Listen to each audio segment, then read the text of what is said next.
কর্তৃপক্ষ আমাদেরকে যে সিদ্ধান্তটা গত 6 তারিখ দিয়েছে সেটা হচ্ছে আমরা যারা সাধারণ বাইকাররা আছি তাদের দাবির পরিপ্রেক্ষিতে আমরা একটা স্মারকলিপি রেল কর্তৃপক্ষকে দিব।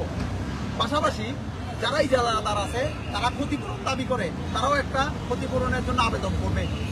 এবং পরের কর্মদিবস রবিবারে, আমরা বৃহস্পতিবার 6 তারিখ ছিল, পরের কর্মদিবস রবিবারে প্রশাসনের উপস্থিতিতে, ইজারাদার কর্তৃপক্ষের উপস্থিতিতে বাইকারদের প্রতিনিধিরা সবাই বসে একটা কাগজ রেডি করবে, যে কাগজটাতে থাকবে যে ইজারাদার কর্তৃপক্ষ এই স্মারকলিপির উত্তর রেলীয় কর্তৃপক্ষ না দেওয়া পর্যন্ত কোনো রকম টোল নিবে না।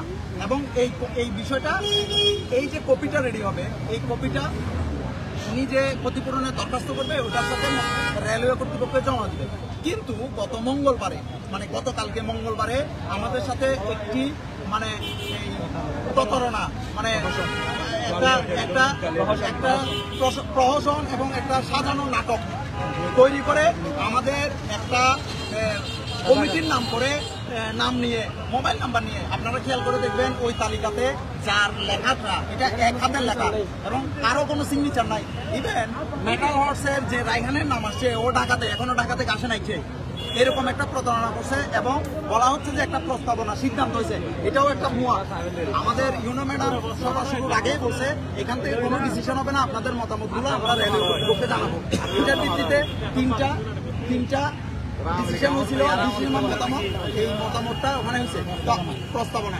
এখন আমরা আজকে আমাদের সুস্পষ্টভাবে অবস্থান হচ্ছে আমরা স্মারকলিপিটা যতক্ষণ পর্যন্ত কোনো উত্তর পাবো না রেল কর্তৃপক্ষ থেকে, ততদিন পর্যন্ত মেজর রাসেল সাহেবের নির্দেশে বলা হয়েছে যে আমরা কি করবো, কোনো বাইকার টোল দিবে না, 1 টাকা টোল দিবে না। এটা হচ্ছে যে আজকের সর্বশেষ আপডেট।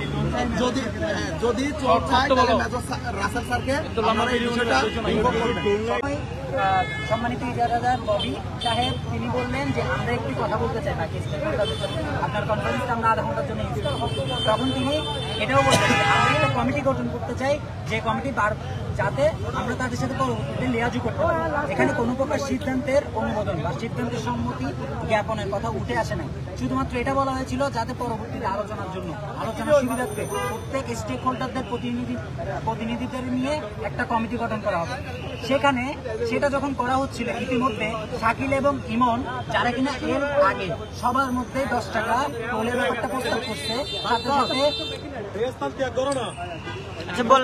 ওরা প্রস্তাবনাটাকে সিদ্ধান্ত হিসেবে প্রকাশ করে পরবর্তীতে একটা মিডিয়া স্ট্যান্ডের চেষ্টা করছে, যেটা বাংলাদেশ বলখালীর সাধারণ জনগণ বানচাল করে দিছে।